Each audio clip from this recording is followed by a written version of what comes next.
सही अल-बखारी। किताब जुमा का बयान। बाब जुमा का वक्त सूरज ढलने से शुरू होता है।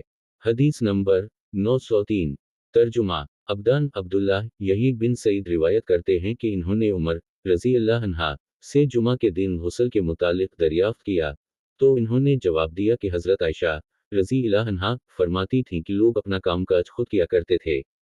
जब जुमा की नमाज की तरफ जाते तो उसी हैत में जाते तो उनसे कहा गया कि काश तुम गुस्ल कर लेते। सही अल-बखारी। बाब जुमा का वक्त सूरज ढलने से शुरू होता है। हदीस नंबर 904।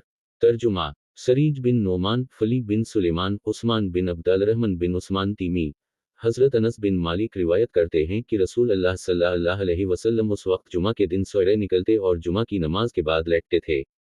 सही अल-बखारी। बाब जुमा का वक्त सूरज ढलने से शुरू होता है। हदीस नंबर 905। तर्जुमा अब्दान अब्दुल्लाह हमीद हज़रत अनस बिन मालिक रज़ी अल्लाह अन्हा रिवायत करते हैं कि हम लोग जुमा के दिन सोए निकलते और जुमा की नमाज के बाद लेटते थे।